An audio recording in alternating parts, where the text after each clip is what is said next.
कि गिरते हैं शहसवार मैदाने जंग में, अरे वो तिफल क्या गिरेंगे जो घुटनों के बल चले थे।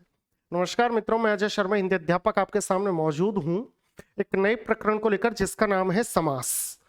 और समास के बारे में अगर मैं बात करूं तो कल हमने बात की थी अव्ययभाव समास, और पिछली कक्षा में यानी हाल ही पिछली कक्षा में हमने बात की थी समास में तत्पुरुष के भेद की।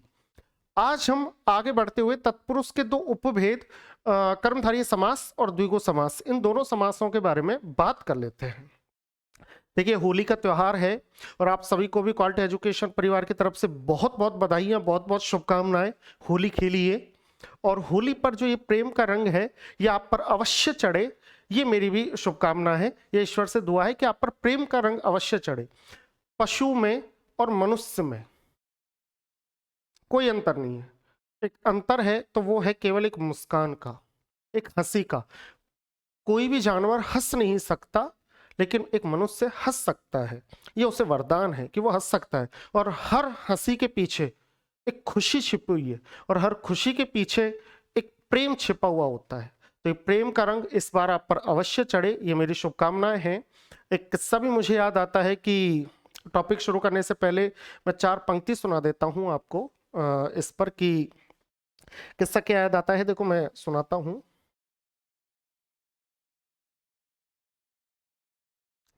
किस्सा याद आता है कि जब श्री कृष्ण को लेने के लिए आए थे, और कौन आए थे, नाम बताइए कौन आए थे? बड़े विद्वान आदमी, बड़े विद्वान, उद्धव। उद्धव आए कृष्ण को लेने के लिए।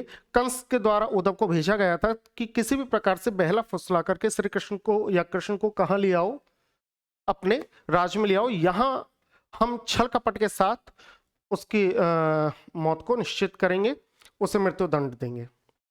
इस बात को मन में रखते हुए उद्धव आए, लेकिन उद्धव का कहीं ना कहीं भक्ति भाव भी था, कृष्ण के प्रति श्रद्धा भाव था। उद्धव आए और उद्धव जब कृष्ण को कैसे भी बहला फुसलाकर, हालांकि भगवान पर कौन चाशनी चढ़ा सकता है, लेकिन ईश्वर को तो खुद को ये खेल खेलना था, ये क्रिया करनी थी।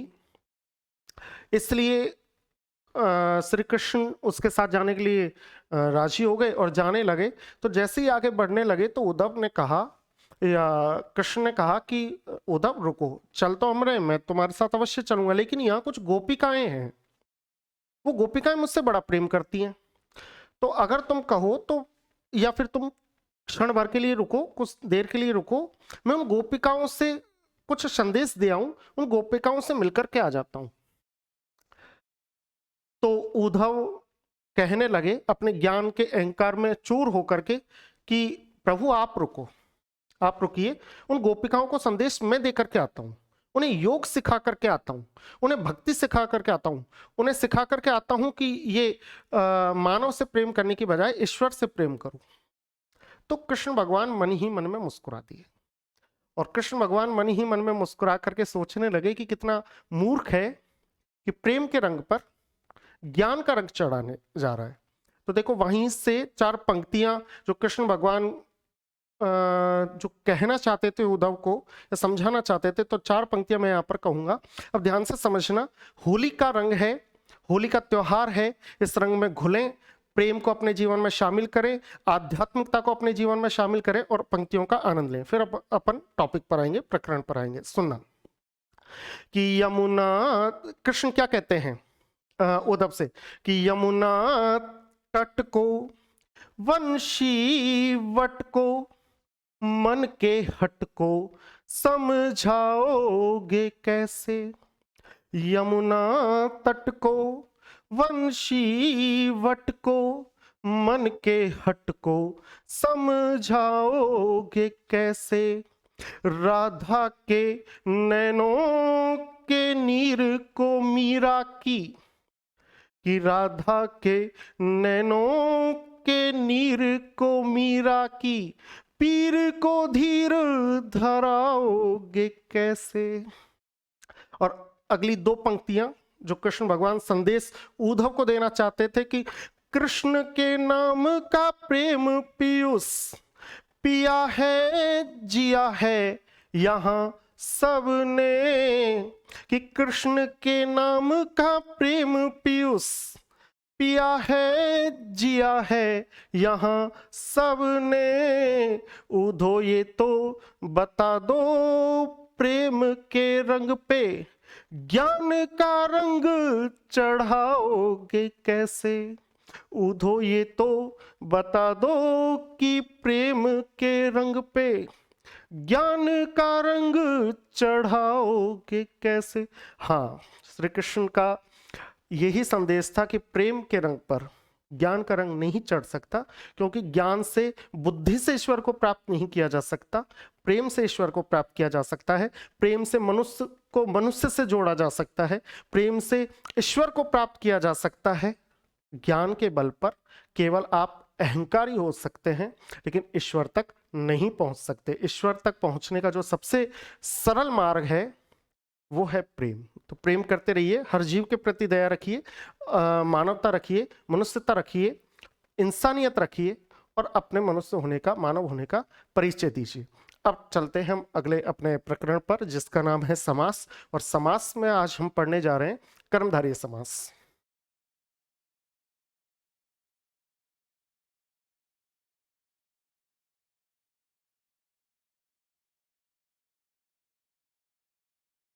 देखिए, टॉपिक है अपना कर्मधारय समास।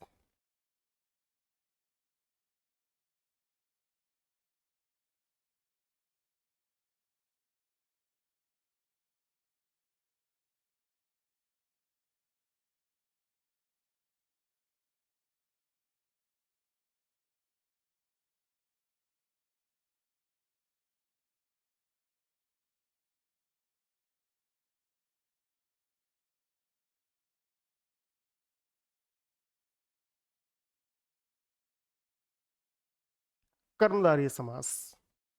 कर्मधारय समास के बारे में मैं बात करूंगा। देखो, ध्यान से समझना क्या है कर्मधारय समास। बहुत आसान है, कहीं आपको भटकने की आवश्यकता नहीं है। कर्मधारय समास के बारे में अगर मैं बात करूं तो मैं कहूंगा कि इसका उत्तर पद प्रधान होता है। कर्मधारय समास का कौन सा पद प्रधान होगा? उत्तर पद प्रधान होगा।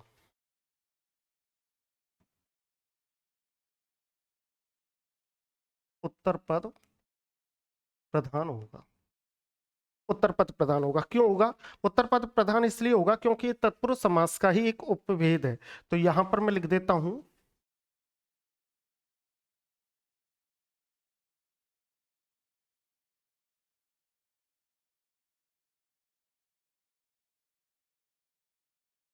उपभेद है। ठीक है, ये मैंने दूसरा इसका बिंदु लिख दिया। तीसरा मैं यहां पर लिखूंगा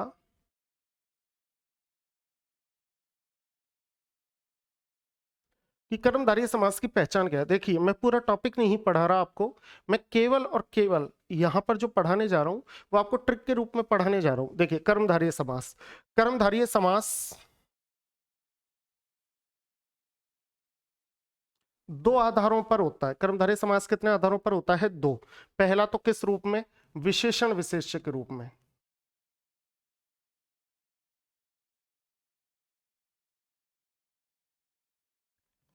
अगर आपको दो पद मिले और उनमें से एक विशेषण हो और एक विशेष्य हो, तो वहां पर कौन सा समास होगा? कर्मधारय समास। या फिर आपको दो पद मिले, उनमें से एक पद उपमान हो और दूसरा उपमेय हो, तो वहां पर कौन सा समास होगा? कर्मधारय समास। अब आप कहोगे कि विशेषण विशेष्य क्या है, और आप ये भी कहोगे कि उपमान उपमेय क्या है। देखो, ध्यान से समझो। विशेषण पद वो होते हैं जो संज्ञा या सर्वनाम शब्दों की विशेषता बतलाते हैं। जो संज्ञा सर्वनाम शब्दों की विशेषता बतलाते हैं उनको हम क्या कहते हैं? विशेषण पद कहते हैं। यहां तक चीज समझ में आ गई? अच्छा, और विशेष पद कौन से होते हैं? विशेष पद वो होते हैं जिनकी विशेषता बतलाई जाती है।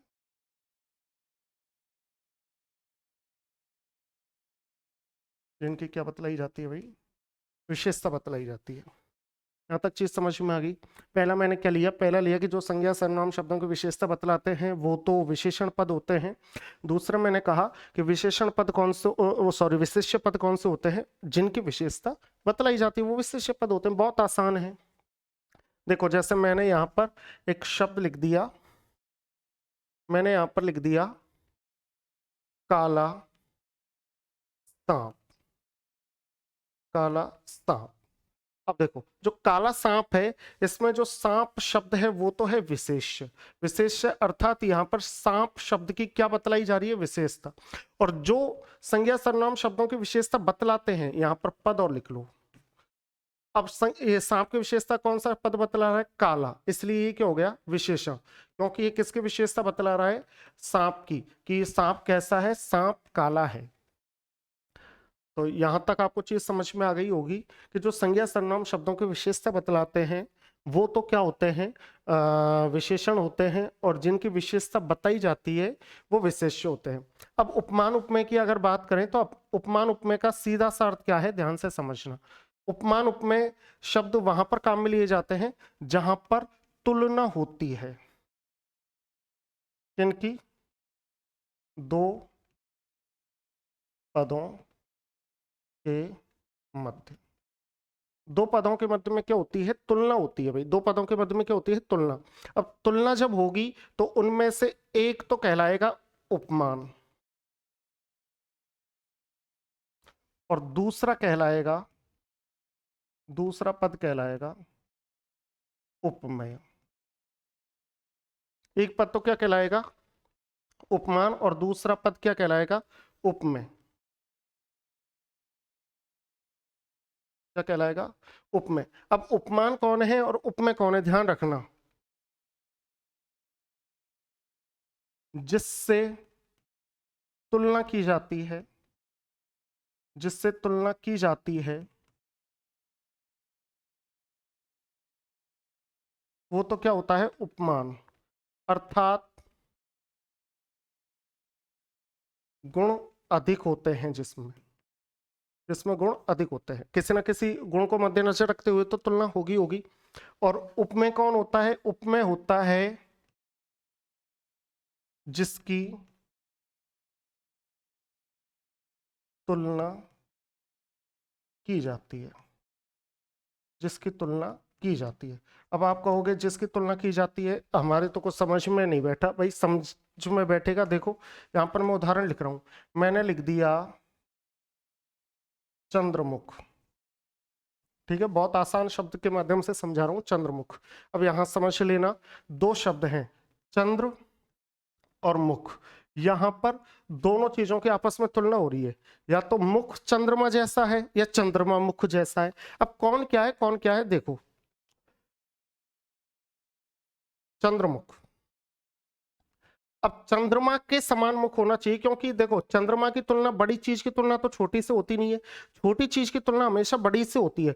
तो जिसमें गुण अधिक होता है वो उपमान होता है। चंद्रमा में और मुख में उज्ज्वलता के आधार पर, तेज के आधार पर, सादगी के आधार पर, सुंदरता के आधार पर तुलना की गई है। तो ज्यादा सुंदर कौन होता है, चंद्रमा। तो चंद्रमा तो क्या हो गया, उपमान हो गया, क्योंकि इसमें गुण अधिक है सुंदरता के। और मुख क्या हो गया, ये हो गया उपमेय। चंद्रमा तो उपमान हो गया और मुख उपमेय हो गया। यहां तक चीज समझ में आ गई। तो जिससे तुलना की गई है, चंद्रमा से तो तुलना की गई है, और जिसकी तुलना की गई है, मुख की तुलना की गई है। अर्थात समझने की बात क्या है, समझने की बात एक ही है मित्रों, कि जहां पर आपको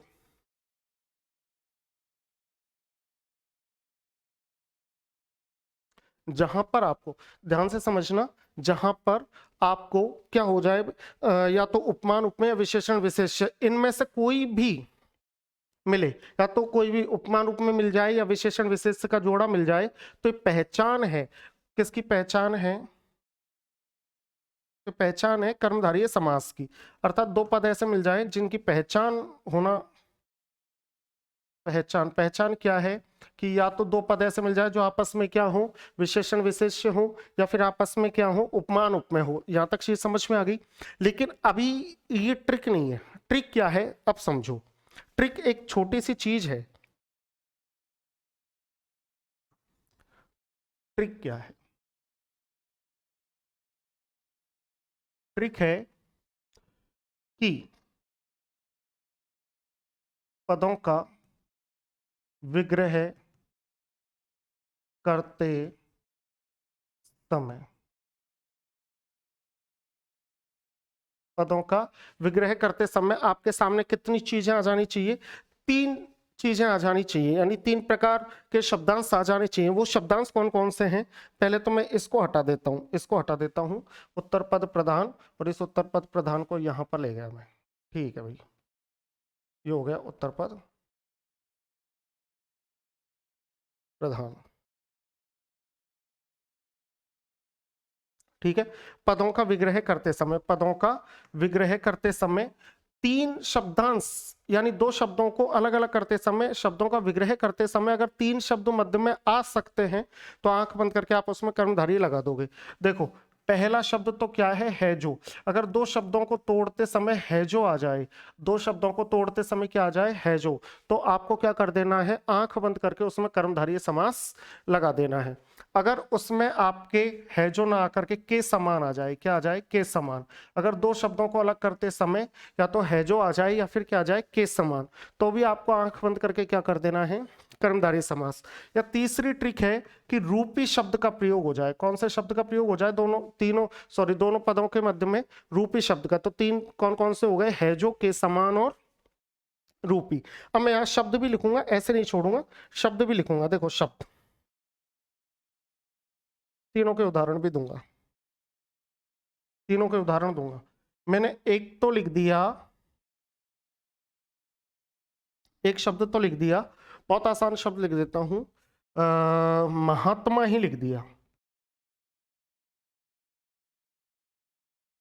ठीक है, एक लिख दिया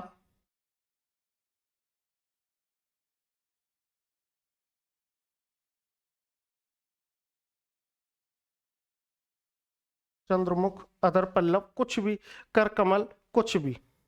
और तीसरा मैंने लिख दिया विद्याधन।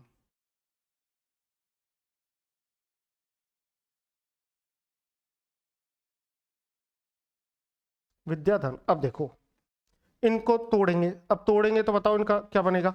महान है जो आत्मा, महान है जो आत्मा, वो क्या है? महात्मा। है जो आ गया, है जो आ गया, इसका मतलब सीधा सा अर्थ है कि यहां पर क्या हो गया? कर्मधारय समास। चंद्रमा के समान मुख, के समान आ गया, अर्थात आंख बंद करके क्या कर दोगे भैया? कर्मधारय समास। और तीसरा है विद्या रूपी धन, विद्या रूपी धन। अब बताओ, ईमानदारी से बताओ, क्या आए कि नहीं आए? आ गए ना, इसलिए आंख बंद करके आपको क्या कर देना है? कर्मधारय समास कर देना है। तो छोटी सी बात है, कहीं भटकने की आवश्यकता नहीं है। छोटी सी बात है कि आपको करना क्या होता है? आपको करना है कि अगर 2 शब्दों को तोड़ते समय,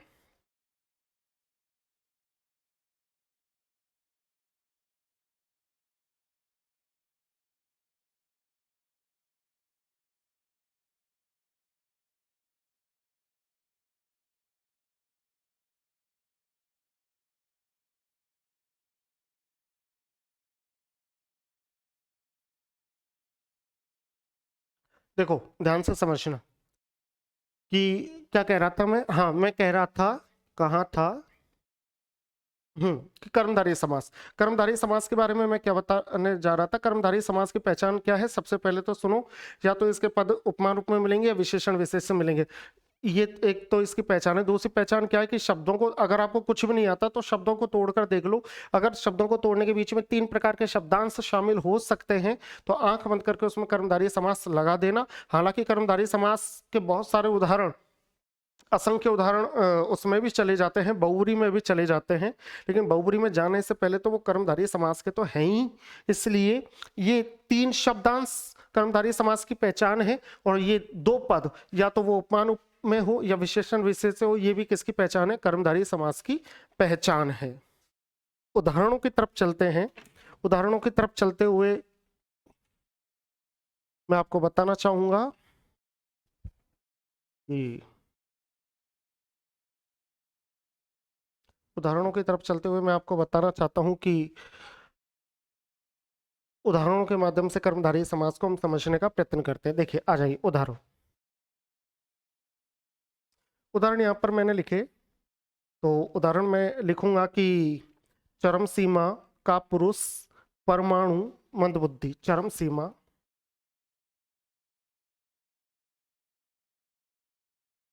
चरम सीमा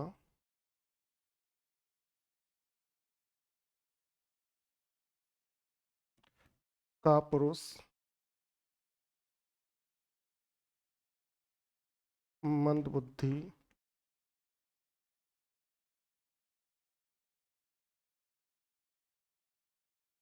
परमाणु। इसके बाद नवोढ़ा, नवोढ़ा तीव्र बुद्धि दृढ़ प्रतिज्ञ। नवोढ़ा, नवोढ़ा तीव्र बुद्धि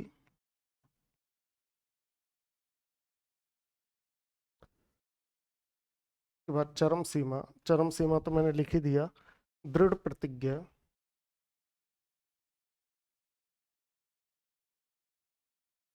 देखो एक शब्द आया हुआ था इसमें, काली मिर्च।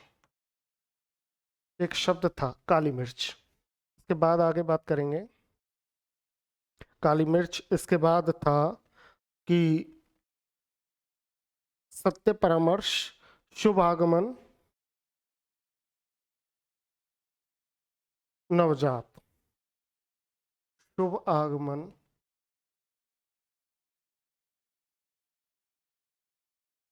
नवजात,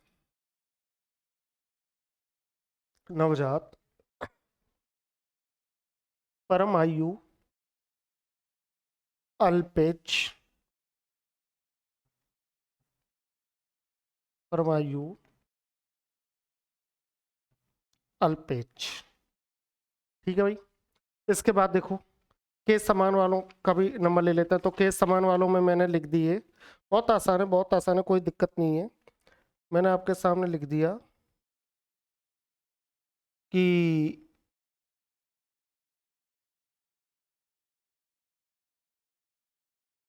बहुत आसान है, कोई दिक्कत वाली नहीं है। मैंने आपके सामने लिख दिया राजीव लोचन, वज्र हृदय, सिंधु हृदय, राजीव लोचन,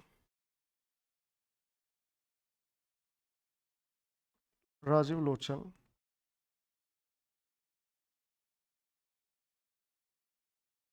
वज्र हृदय,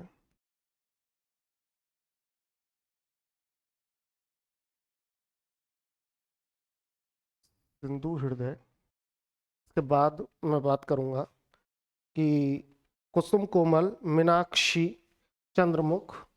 कुसुम कोमल,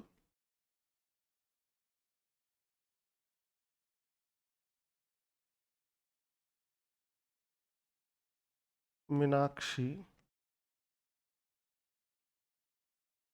चंद्रमुख। इसके बाद है कि पद्मपाणि, पाषाण हृदय, पद्मपाणि, पाषाण हृदय, पद्मपाणि, पाषाण हृदय, कमल नयन। पद्मपाणि,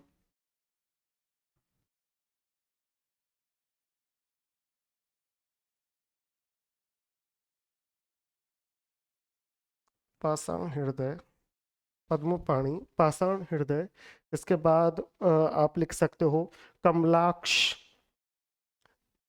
चंद्रवदन, कमलाक्ष, चंद्रवदन आप लिख सकते हो। देखो वदन दो प्रकार के होते हैं। एक तो बदन, बदन का मतलब शरीर, जहां तो बे बकरी वाला आता है, ओष्ठ वर्ण आता है। और एक आता व, अंतस्थ वर्ण, व, वकील वाला, उसको बोलते हैं वदन। वदन का मतलब होता है मुख। उसके बाद लोह पुरुष, अरविंद लोचन। लोह पुरुष अरविंद लोचन के लिए जगह यहां पर बच गई।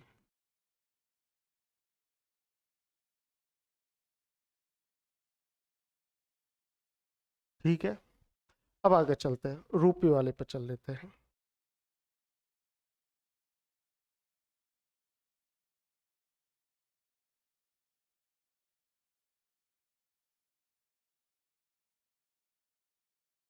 रूपी वाले पर चल लेते हैं। तो रूपी वाले जो उदाहरण हैं वो हैं आपके, बहुत आसान उदाहरण हैं रूपी वाले उदाहरण। देखो भाई, रूपी वाले लिख लेते हैं कि कर कमल देहलता। इसके बाद है कि क्रोधाग्नि देहलता, क्रोधाग्नि देहलता।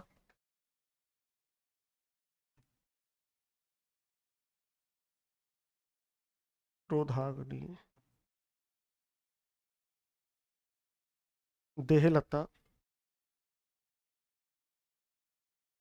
क्रोधाग्नि देहलता। इसके बाद लिखते हैं क्रोधाग्नि देहलता, संसार सागर विद्याधन भव सागर, संसार सागर।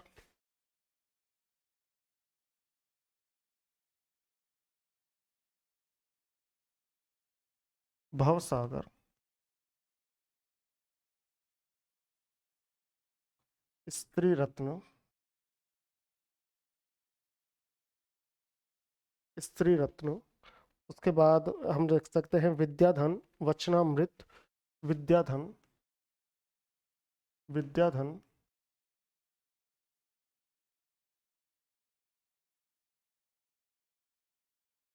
वचनामृत, विद्याधन वचनामृत। इसके बाद आप लिख सकते हो विद्याधन वचनामृत। इसके बाद आप और शब्द लिख सकते हो क्रोधाग्नि। देखो इतने ही शब्द बहुत हैं। अब ध्यान से समझना भाई, अब ध्यान से समझना। नवजात, नव है जो जात, जात का मतलब पैदा हुआ। तो नव है जो जात। अब सुनो, जात का मतलब पैदा हुआ, यानी जो नया पैदा हुआ है, नव रूप से पैदा हुआ है, वो है नवजात। है जो आ गया, शुभ है जो आगमन, शुभ है जो आगमन, इसमें है जो आ गया तो कर्मधारी हो गया। काली है जो मिर्च, देखो बहुत ध्यान से समझते चलना, तोड़ने पर आ रहा है ना है जो, और ये सब क्या है, ये सब हैं विशेषण, विशेषण,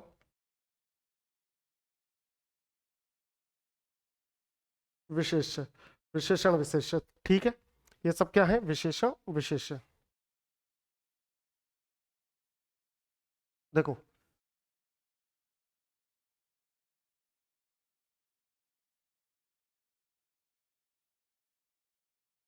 दृढ़ है जो प्रतिज्ञा, दृढ़ है जो प्रतिज्ञा, ठीक है भाई। आगे चलते हैं।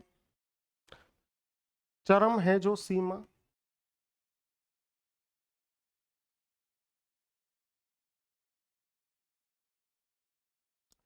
कायर है जो पुरुष,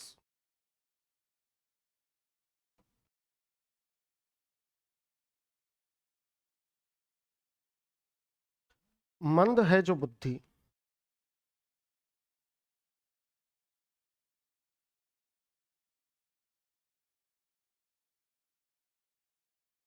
मंद है जो बुद्धि,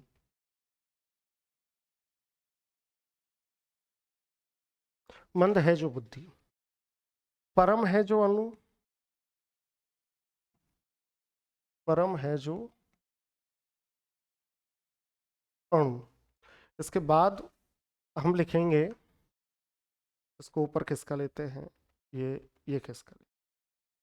अब देखो भाई, नव है जो ऊढ़ा, ऊढ़ा यानी उम्र वाली, ऊढ़ा का मतलब क्या होता है, उम्र वाली, उसको बोलते हैं ऊढ़ा। तीव्र है जो बुद्धि, तीव्र है जो बुद्धि, ठीक है, तीव्र बुद्धि। परम है जो आयु, परम है जो आयु, और अल्प है जो इच्छा, अल्प है जो इच्छा, अल्प है जो इच्छा, वो क्या कहलाएगी? अल्पेच्छा। अल्प है जो इच्छा, वो कहलाएगी अल्पेच्छा। ठीक है, आगे चलते हैं। देखो भाई, इस पर आ जाओ। हम्म। अब ये सब हैं के समान वाले, यानी ये जो हैं वो हैं उपमान। यहाँ तो लिखने से कोई फायदा ही नहीं। देखो ये सब उपमान उपमेय वाले हैं। यहाँ क्या आएगा? के समान आएगा। जैसे अरविंद का मतलब होता है कमल, और लोचन का मतलब होता है आंख।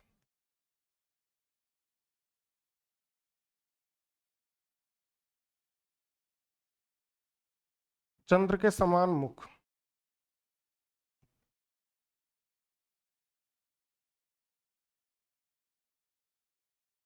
चंद्रमुख। तो चंद्रमुख का मतलब क्या हो गया?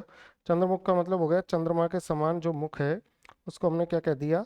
चंद्रमुख कह दिया। चंद्रमा के समान जो मुख है भाई उसको हमने क्या कह दिया? उसको चंद्रमुख कह दिया। आगे चलते हैं।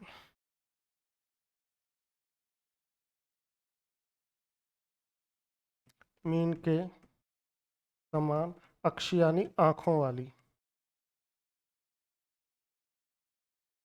मीन के समान, मीन यानी मछली। कुसुम के समान कोमल,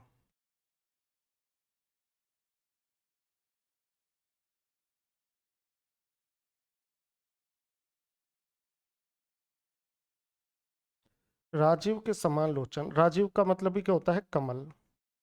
राजीव के समान लोचन, लोचन का मतलब होती है आंख। मैंने आपको पहले ही बताया था लोचन का मतलब क्या होती है? आंख। इसके बाद आगे चलते हैं। आगे जब हम चलेंगे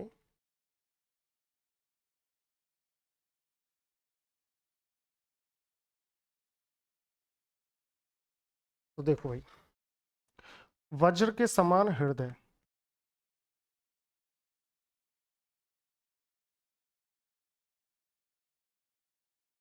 वज्र के समान हृदय। सिंधु यानी सागर, सिंधु के समान हृदय। उदारता या दानशील होने की निशानी है। पद्म यानी कमल, पाणी यानी हाथ। तो पद्म के समान पाणी यानी हाथ। पाषाण यानी पत्थर, पाषाण के समान हृदय। ठीक है, किस समान आ रहा है? किस समान पहचान किसकी है? कर्मधारय की। कमलाक्ष, कमल के समान अक्षी वाला यानी आंखों वाला। चंद्रवदन, चंद्रमा के समान वदन वाला। वदन का मतलब होता है मुख। चंद्र के समान वदन, वदन का मतलब होगा मुख, और बेबकरी हो जाएगा तो बदन, बदन यानी शरीर। और लोहो के समान पुरुष, सरदार वल्लभ भाई पटेल।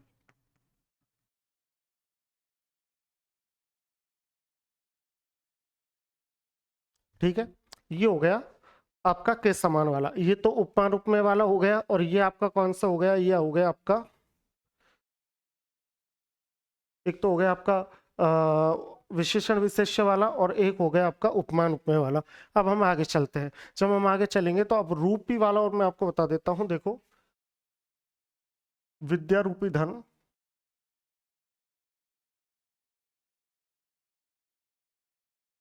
स्त्री रूपी रत्न,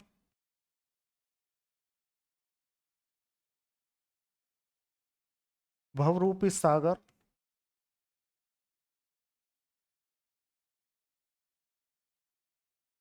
संसार रूपी सागर,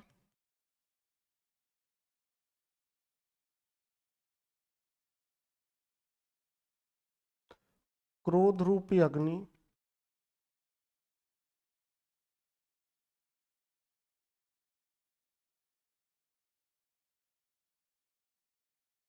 देह रूपी लता और वचन रूपी अमृत।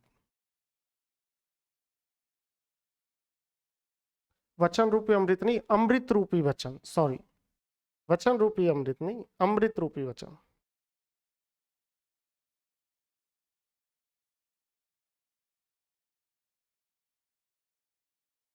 लता रूपी देह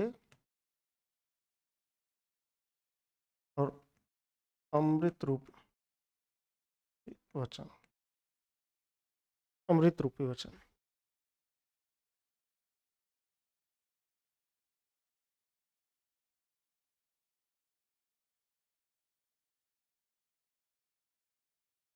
ठीक है, अब देखो ये क्या था भाई, आप खुद बताओ ये क्या था। ये थे कर्मधारय समास के उदाहरण।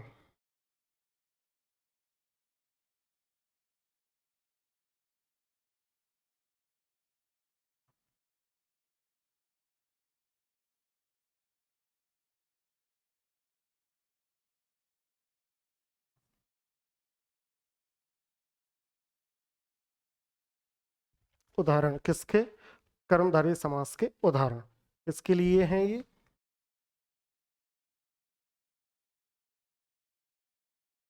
यूट्यूब के लिए, ओके। इस तरीके से अब हम बात करेंगे द्विगु समास के बारे में। किसके बारे में बात करेंगे मित्रों, द्विगु समास के बारे में।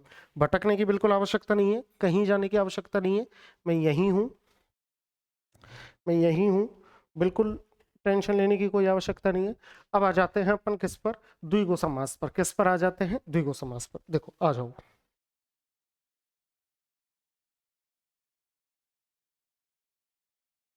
द्विगु समास।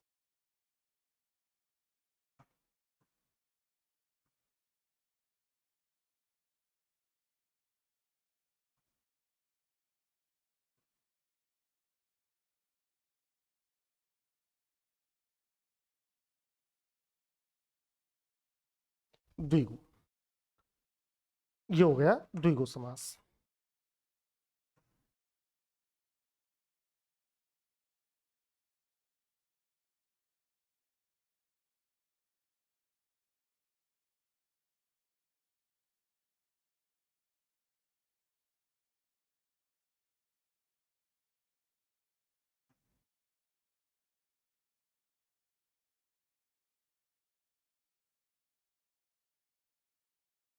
द्विगु समास,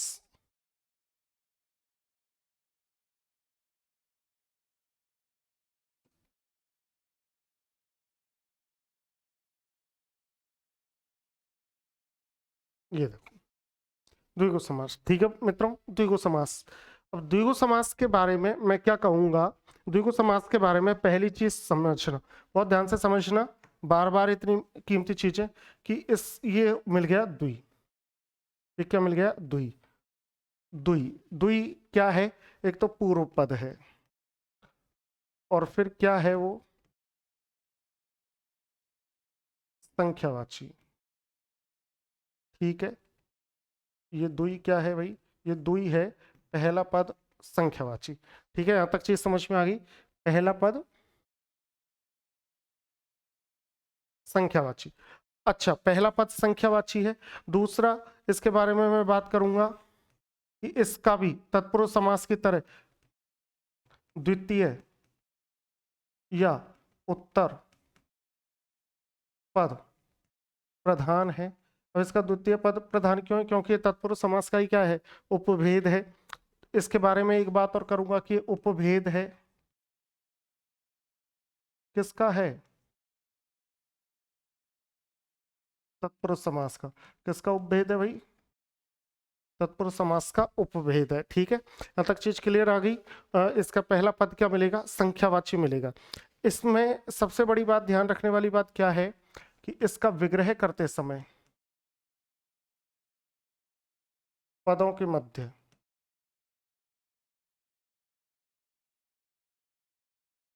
समूह या समाहार, ये दो शब्द आते हैं। कौन कौन से शब्द आते हैं पदों के मध्य में, समूह या समाहार। कौन कौन से शब्दांश आते हैं भाई, समूह या समाहार। इसके बाद मैं बात करूंगा कि पूर्व पद कोई संख्यावाची होता है, उत्तर पद प्रधान होता है ना। वाला वाली वाले भी आते हैं, ध्यान रखना, वाला वाली या वाले भी आ जाते हैं, ठीक है। इसके बारे में बाद में बात करते हैं फिर कि उपभेद इसी का माना गया है, ठीक है। अब देखो, पहला पद संख्यावाची, अब इसके उदाहरणों की बात करेंगे, तो उदाहरण हम यहीं पर लिखेंगे, ठीक है। इसको थोड़ा सा कहाँ खिसका लेते हैं, ऊपर खिसका लेते हैं। अब उदाहरण देखो इसके,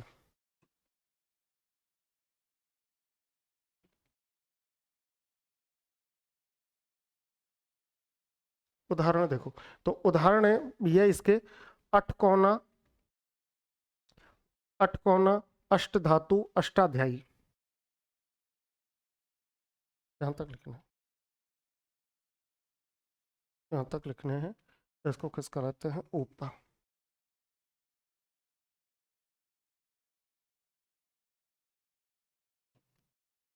अठकोना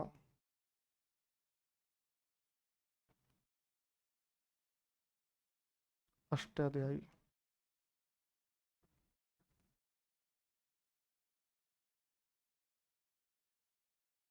अष्टधातु, अठन्नी चतुर्वेद,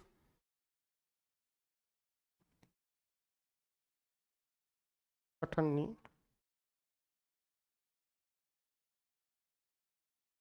चतुर्वेद, अठन्नी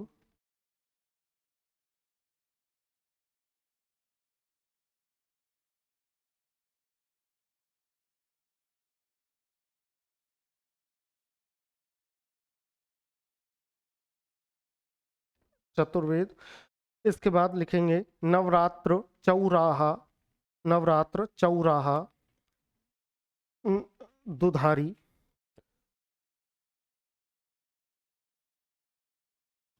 नवरात्र चौराहा दुधारी, नवरात्र चौराहा दुधारी, नवरात्र चौराहा दुधारी, नवरात्र चौराहा दुधारी, तिराहा सहस्राब्दी सप्ताह, तिराहा, तिराहा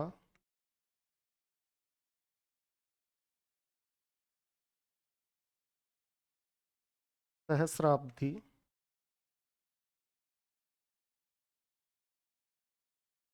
सप्ताह, है ना। इसके बाद लिखेंगे सप्ताह,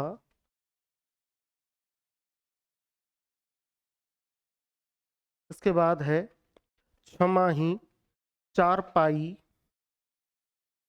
दुनाली, छमाही, छमाही चारपाई दुनाली, सतरंग चौमासा,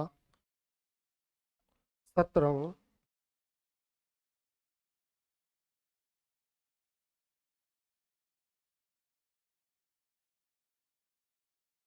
चौमासा, ठीक है। अब देखो भाई, ध्यान से समझना, भटकने वाली तो कोई बात है ही नहीं,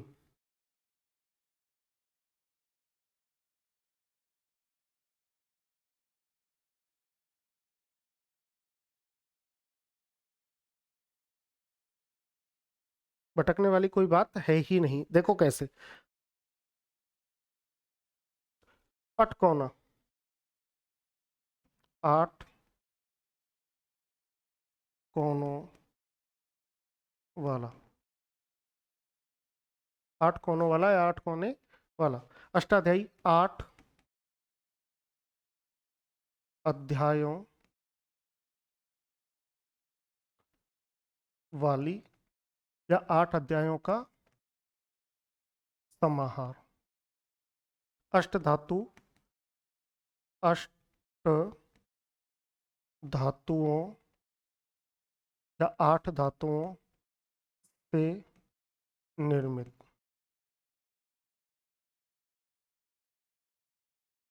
अठन्नी 8 आनों का समाहार। चतुर्वेद 4 वेदों का समाहार। चतुर्वेद। नवरात्र 9 रात्रियों या 9 रात्रियों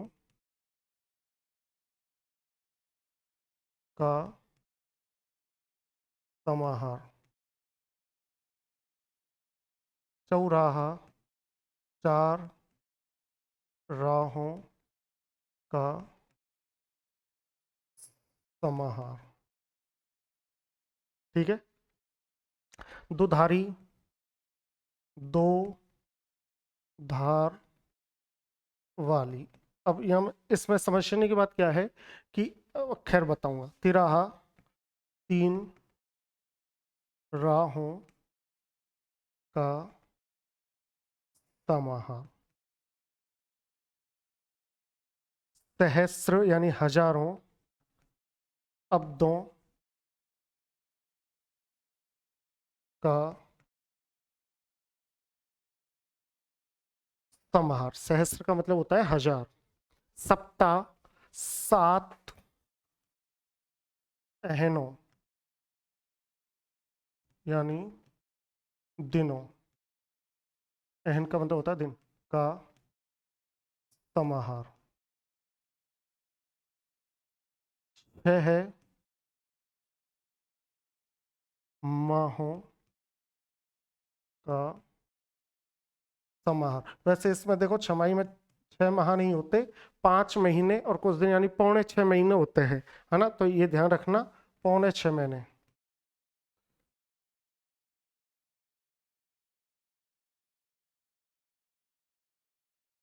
पौने 6 महीने होते हैं।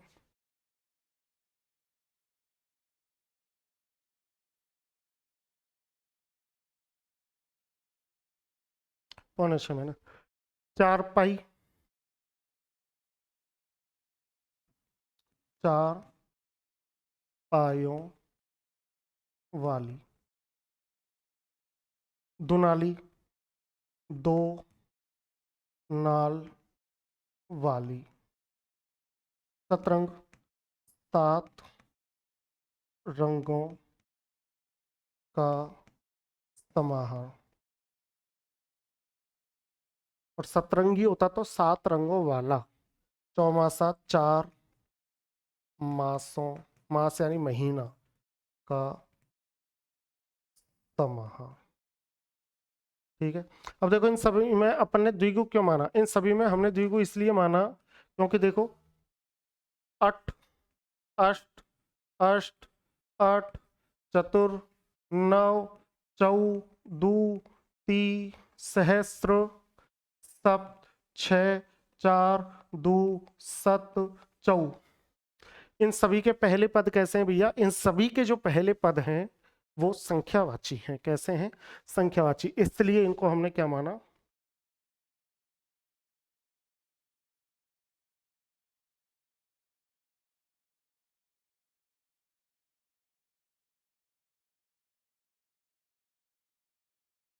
इनको हमने क्या माना?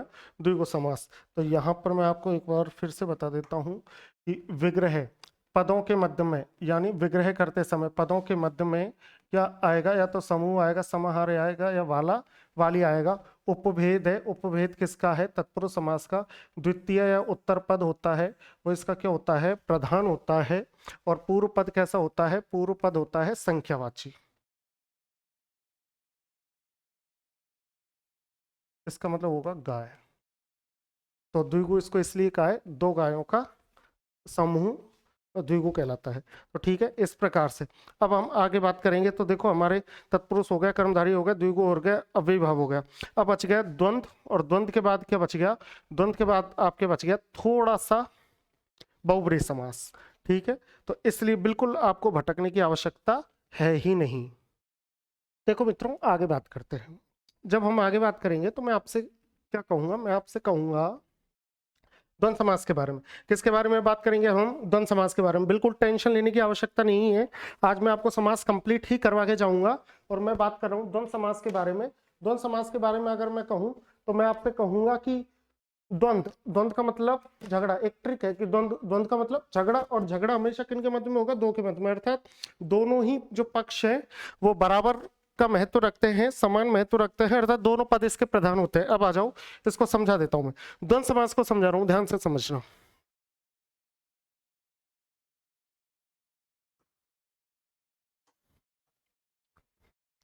द्वंद्व समास, द्वंद्व समास में सबसे पहले तो आपको क्या याद रखना है कि इस दय में भी वह मिला हुआ है और इस हलंत दय में भी वह मिला हुआ है, दोनों में वह है, संयुक्त वर्ण है। उसके बाद इसके जो सभी पद होते हैं वो प्रधान होते हैं। इसके सभी पद क्या होते हैं? प्रधान होते हैं। इस चीज का विशेष ध्यान रखेंगे कि इसके सभी पद क्या होते हैं? प्रधान होते हैं। अच्छा, अब द्वंद्व समास के तीन भेद होते हैं। कितने भेद होते हैं? तीन। पहले नंबर पर तो कौन सा है? इतरेतर द्वंद्व, दूसरे नंबर पर समाहार द्वंद्व, और तीसरे नंबर पर कौन सा है? वैकल्पिक द्वंद्व। तो कितने प्रकार के भेद हो गए? तीन प्रकार के हो गए। कौन कौन से? समाहार, वैकल्पिक और समाहार, वैकल्पिक, और पहले नंबर पर इतरेतर द्वंद्व हो गया। ठीक है, आगे बात करते हैं। देखो, द्वंद्व समास में दो पदों के बीच में या तो और लगेगा, या एवं लगेगा, अथवा लगेगा, इत्यादि लगेगा, ये शब्दांश लग सकते हैं। दो पदों के मध्य में इस प्रकार के शब्दांश लग सकते हैं। अब देखो ध्यान से समझना, इतरेतर क्या होता है? इतरेतर का मतलब होता है इतर प्लस इतर, अर्थात दोनों ही पद प्रधान होंगे, पहला पद भी प्रधान होगा और दूसरा भी होगा। कैसे? इसमें समस्त पद तो प्रधान होते ही हैं, इसमें समस्त पद तो क्या होते हैं? प्रधान होते ही हैं। इसके साथ साथ ये पद स्वतंत्र होते हैं। स्वतंत्र का मतलब कि इन दोनों को आप अलग अलग करके लिख सकते हो, इन दोनों को आप क्या करके लिख सकते हो? अलग अलग। इनके बीच में और तथा एवं का प्रयोग होता है। जैसे दाल रोटी, दाल रोटी। अब दाल रोटी का समास वगैरह क्या होगा? दाल और रोटी। अब दाल भी महत्वपूर्ण है, रोटी भी महत्वपूर्ण है। मेरी बात को बहुत ध्यान से समझना। इतरेतर में क्या होता है? दाल भी महत्वपूर्ण है, रोटी भी महत्वपूर्ण है। मैं तो एक बात जानता हूं, देखो ऐसे मत समझो आप, तो मेरी टेक्निक से समझो। मैं आपसे क्या कह रहा हूं? मैं आपसे कह रहा हूं कि आपके पास दो पद मिल गए। अगर वो जो दो पद हैं, केवल आप अर्थ के आधार पर दो ही पद आ रहे हैं, उन दोनों पदों को यानी दोनों शब्दों को देखने के बाद आपको ऐसा नहीं लगता कि इनके पीछे कोई श्रृंखला है या इनके पीछे बहुत सारे शब्द छिपे हुए हैं, तब तो वो हैं इतरेतर। अर्थात जैसे दो शब्द आए गौरी शंकर, तो आपके पास दो ही शब्द आपने लिए, गौरी ले लिया और शंकर ले लिया, गौरी और शंकर। अगर दो शब्द आपके सामने और दो शब्द के पीछे कोई श्रृंखला नहीं हो कि इनके पीछे बहुत सारे शब्द छिपे हुए हैं, है ना, तब तो इतरेतर होगा। और जैसे दो शब्द हैं और दो शब्दों के पीछे हमें ऐसे लगे उनको पढ़ करके बहुत सारे शब्द हैं, जैसे मैंने कहा कि चाय पानी। मान लो कोई मेहमान आपके घर पे आया और आपने कहा कि भाई साहब चाय पानी लोगे क्या? तो यहाँ पर केवल आप उससे चाय और पानी के लिए नहीं पूछ रहे, यहाँ पर आप उससे पूछ रहे हो कि चाय पानी आदि, अर्थात चाय भी ले सकता है, कोल्ड ड्रिंक भी ले सकता है, पानी भी ले सकता है, और भी कोई चीज ले सकता है। तो चाय पानी के पीछे बहुत सारी चीजें छुप गई। मान लो कोई व्यक्ति जंगल से जा रहा है, उसके पीछे वाला उससे कहे भाई ध्यान से चलना, कोई कीड़ा मकोड़ा ना खा जाए। तो केवल आपका कहने का मतलब ये नहीं है कि कीड़ा और मकोड़ा ही खाएगा, बहुत सारी चीजें खा सकती है, लेकिन कहने में कीड़ा मकोड़ा आ गया। तो शब्द दो हैं लेकिन पीछे कोई बहुत सारे शब्द छिपे हुए हैं, ऐसी परिस्थिति तो समाहार में आती है। और जब दो शब्द दोनों के ही दो ही अर्थ निकले तो क्या हो जाएगा? इतरेतर हो जाएगा। अब ध्यान से समझो, राम लक्ष्मण, राम और लक्ष्मण, इनके पीछे कोई शब्द नहीं छिप रहे। गौरी शंकर, गौरी और शंकर, पीछे कोई शब्द नहीं छिप रहे। भाई और बहन, पीछे कोई शब्द नहीं छिप रहे। और अन्न और जल, पीछे कोई भी शब्द नहीं छिप रहे। अब समाहार द्वंद्व में क्या ध्यान रखना है? समाहार द्वंद्व में शामिल, जैसे इनके पीछे एक पूरी श्रृंखला रहेगी। अब वो श्रृंखला कैसे रहेगी? सुनो, कि जब पहले पद से मिलता जुलता दूसरा पद रख दिया जाए तो समाहार पद होता है। जैसे देखो, जी जान, उसने पढ़ाई के लिए जी जान लगा दी, तो यहां पर केवल दो ही अर्थ नहीं है कि जी और जान लगा दी, नहीं। जी जान लगाने का मतलब है कि हर चीज से सैक्रिफाइस किया, पढ़ाई के लिए खाना कम कर दिया, सोए कम, बाहर जाना कम कर दिया, बर्थडे मनाना कम, किसी के बर्थडे में शामिल होना बंद कर दिया, पार्टी करना बंद कर दिया, थड़ी पर बैठना बंद कर दिया, हटवाड़े में जाना बंद कर दिया। इन तमाम चीजों को लेकर के हम कहते हैं कि उसने जी जान लगा दी। तो जी जान के पीछे बहुत सारी चीजें हैं। चाय पानी का भी मैंने आपको समझाया ही था, तो चाय पानी आदि। फल फूल, भैया ये यहाँ फल फूल तोड़ना मना है, तो केवल फल और फूल तोड़ना ही मना, मान लो पौधा ही उखाड़ लो तो तुम, इसका मतलब फल और फूल तोड़ना ही मना नहीं है, फल फूल पौधा ये सारी चीजें उसमें शामिल हैं। कीड़ा मकोड़ा मैंने समझाया था, रास्ते में जा रहे हो भाई कोई कीड़ा मकोड़ा ना खा जाए, तो केवल कीड़ा और मकोड़ा ही नहीं खाएगा, बहुत सारी चीजें इसमें आ जाएगी, तो कीड़ा मकोड़ा आदि। कुर्ता टोपी, मान लो हमारे यहाँ ज्यादातर ये जो जयपुर दौसा और ये क्षेत्र हैं, इनमें क्या होता है कि हमारे यहाँ जब किसी बच्चे का, छोटे बच्चे का जन्मदिन होता है या छोटे बच्चे से संबंधित कोई भी प्रोग्राम होता है, तो हम उसके लिए कुर्ता टोपी लेकर के जाते हैं, यानी उसकी पूरी ड्रेस होती है, कुर्ता टोपी वगैरह सारी चीजें, लेकिन हम उसको बोलते कुर्ता टोपी है, कुर्ता टोपी। अब कुर्ता टोपी में क्या कुर्ता टोपी शामिल है क्या? बच्चे को कुर्ता खरीद लिया, टोपी पहना दी, नीचे से बच्चा हा हा हा हर हर महादेव, तो ऐसा नहीं है ना। इस वजह से क्या है कि कुर्ता टोपी में केवल कुर्ता और टोपी ही शामिल नहीं है, बाकी के अन्य आवश्यक कपड़े भी शामिल है, जिससे उसका सम्मान बचा रह सके। तो ये हो गया सिस्टम, और कोई दिक्कत नहीं है, आगे चलो। वैकल्पिक द्वंद्व में दो पद मिलेंगे, दोनों ही महत्वपूर्ण होंगे, लेकिन दोनों आपस में विलोम शब्द होंगे। तो द्वंद्व के इस उपभेद में पद एक दूसरे के विलोम होते हैं। कैसे होते हैं भाई? विलोम होते हैं। इस चीज का विशेष ध्यान रखना कि एक दूसरे के क्या होंगे? विलोम होंगे। पाप पुण्य, पाप या पुण्य, राग विराग, बीच में या लग जाएगा, विलोम होते ही तो या लग जाएगा, राग या विराग, जीवन मरण, जीवन या मरण, घटवड़, घट या बढ़, और गुण दोष, गुण या दोष। आगे चीज समझ में? अब बताओ क्या समझ में नहीं आया? यही तो है द्वंद्व समास, कि जी नहीं सकता तो जीने की तमन्ना छोड़ दे, बहता बहता जो ठहर जाए वो दरिया छोड़ दे। अरे फूल था मैं, मुझे कांटा बना के रख दिया, और अब कांटे से कहते हो कि चुभना छोड़ दे। होली का माहौल है, होली का त्योहार है, खुश रहिए। कि अभी मैंने सुनाया नहीं थे कि उधो ये तो बता दो, प्रेम के रंग पे ज्ञान का रंग चढ़ाओगे कैसे? प्रेम का रंग है, ऐसा रंग है जिस पर किसी भी प्रकार का और कोई भी रंग नहीं चढ़ सकता। मैं बीच बीच में आपको शेर व शायरी भी सुनाता रहूंगा होली से संबंधित।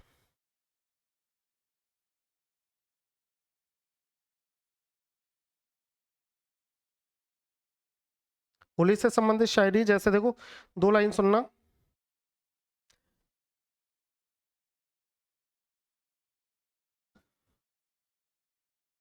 बनावटी, कि कहने को तो कल होली है, या कहने को तो ये होली है, पर एक याद हमेशा मेरे साथ ही रहती है। तो जब से मुझे छोड़ के किसी और की होली है, तब से हर होली मेरे लिए कहाँ होली है। आगे बात करेंगे, तो कोई दिक्कत वाली बात नहीं है। आगे बात करेंगे अगले शब्दों की तरफ बढ़ते हुए। अगले शब्द, अगला जो समास है वो है बहुब्रीहि समास। कौन सा समास है? बहुब्रीहि समास है। और बहुब्रीहि समास है, कहीं भटकने की आवश्यकता नहीं है, बहुब्रीहि समास है।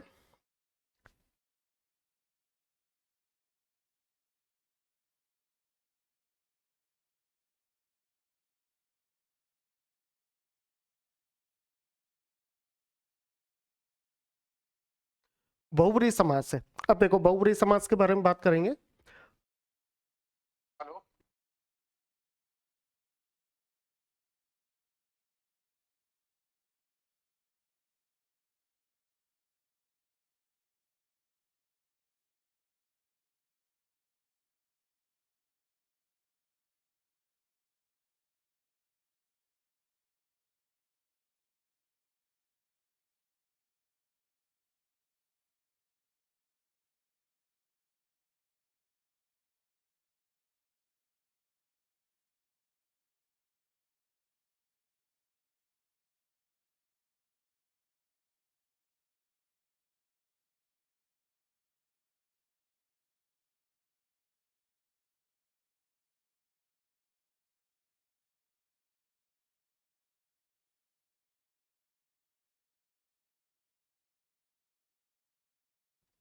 आगे चलते हैं, कोई टेंशन वाली बात नहीं है।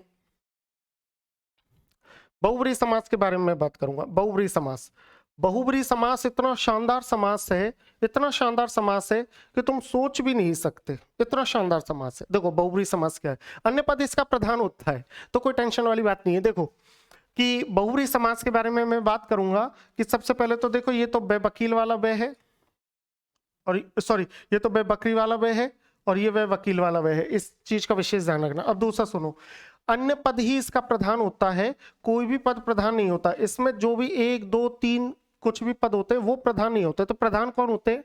प्रधान इसके कोई अन्य पद ही होते हैं, है ना। और अधिकांश उदाहरण पौराणिक होते हैं। पौराणिक यानी पुराणों से संबंधित, देवी देवताओं से संबंधित ये जो शब्द होते हैं, ये पौराणिक शब्द इसके ज्यादातर उदाहरण होते हैं। तो देखो बहुब्रीहि समास पे पढ़ेंगे हम। सबसे पहले जैसे नागपति है, नाग का मतलब होता है स्वर्ग, और पति का मतलब हो गया स्वामी, और स्वर्ग का स्वामी कौन है? अब अन्य पद क्या निकल के आ गया? इंद्र। तो नागपति का अर्थ क्या हो गया? इंद्र। इसलिए नागपति में बहुब्रीहि समास हो गया, अन्य पद प्रधान हो गया ना, अन्य पद निकल रहा है। शची इंद्र की पत्नी है, और शची का जो पति है वो इंद्र हो गया। रति कामदेव की पत्नी है, और कांत यानी पति, तो रति का जो पति है वो तो कामदेव हो गया। रति का जो पति है वो क्या हो गया? कामदेव। कुसुम, कुसुम यानी पुष्प, शर यानी बाण। पुष्प का बाण किसका है भाई? पुष्प का बाण तो कामदेव का है, बहुत कोमलता का प्रतीक है, कोमल भावनाओं का प्रतीक है, तो कामदेव।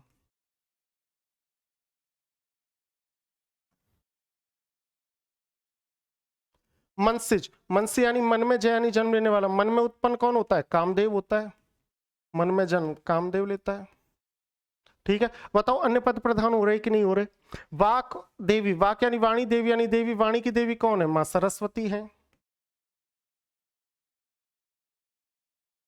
पद्मासना, पद्मासना का मतलब क्या होता है? पद्म यानी कमल, आसन यानी विराजमान। कमल पर विराजमान कौन है? मां सरस्वती है। मां लक्ष्मी को भी पद्मासना कहते हैं, ध्यान रखना। गिरिजा, गिरिजा कौन है? गिरि यानी पर्वतों पे जा यानी उत्पन्न होने वाली, पर्वतों से उत्पन्न होने वाली कौन है? मां पार्वती है। शैलजा, शैल से उत्पन्न होने वाली कौन है? मां पार्वती है। बताओ अन्य पद प्रधान हो रहे कि नहीं? अन्य पद प्रधान हो रहे हैं, कहीं भटकने की आवश्यकता ही नहीं है। शैल नंदिनी, शैल की नंदिनी कौन है? पुत्री कौन है? मां पार्वती है। जनक नंदिनी, जनक जी की नंदिनी यानी पुत्री कौन है? जनक नंदिनी, तो मां सीता जी हैं।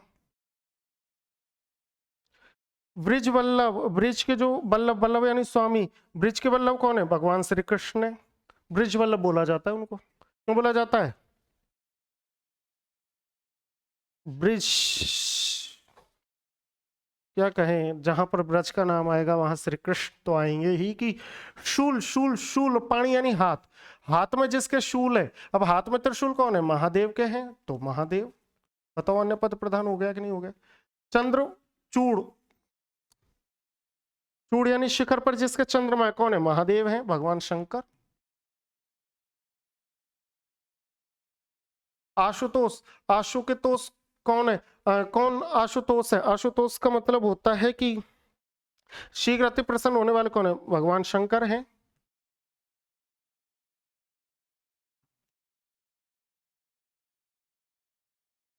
बहुत आसान है भाई। पद्म,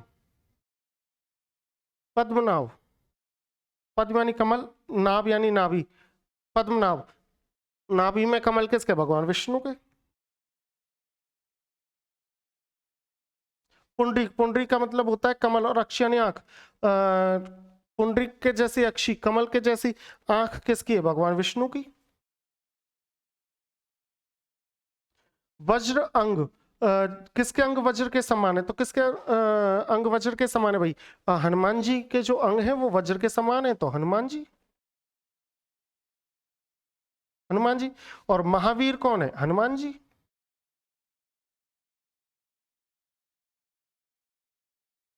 बताओ दिक्कत कहाँ है? अरे दिक्कत कहीं है ही नहीं, अब बिना बात दिक्कत ले रहे हो।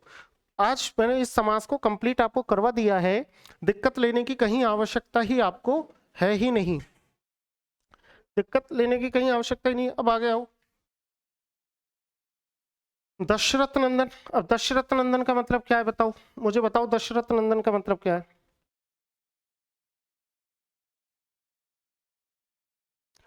दशरथ जी के जो नंदन पुत्र, दशरथ जी के पुत्र कौन है? श्री राम। रेवती रमन, रेवती जी में किसका मन रमता है भाई? बलराम जी का। सूत पुत्र कौन है? कर्ण। भाई सूत पुत्र कौन है? कर्ण है सूत पुत्र। और कौन है? देखो अंगराज। अंगराज अंग देश के अंगराज के रक्षक कौन है? राजा कौन है? अंगराज है कर्ण। कर्ण। अरे सिंह वासिनी कौन है? सिंह पर वास कौन करती है? अरे माँ दुर्गा करती हैं, माँ दुर्गा, दुर्गा माता। वज्र यानी वज्र, पाणी यानी हाथ में। हाथ में वज्र किसके? अरे इंद्र के है रे, इंद्र के है।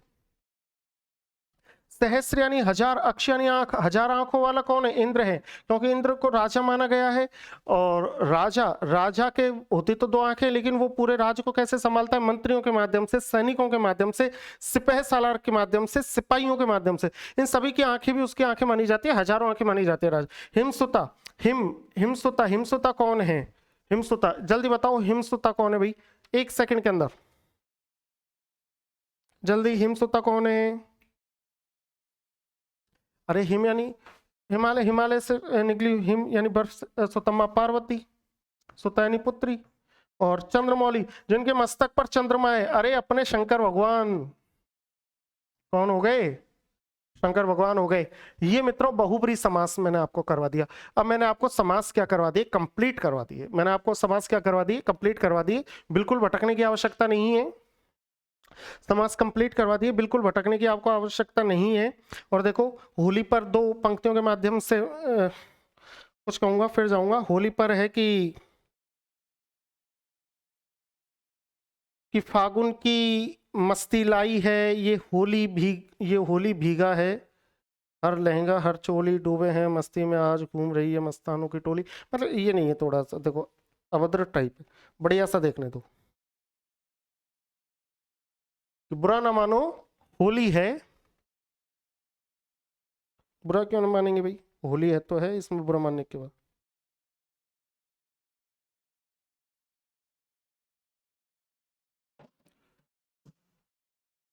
होली पर चलो मेरी खुद की मतलब जो मुझे पसंद है वो दो लाइन सुन लो। कि इतनी रंग बिरंगी दुनिया दो आंखों में कैसे आए, हमसे पूछो इतने अनुभव एक कंठ ने कैसे गाए।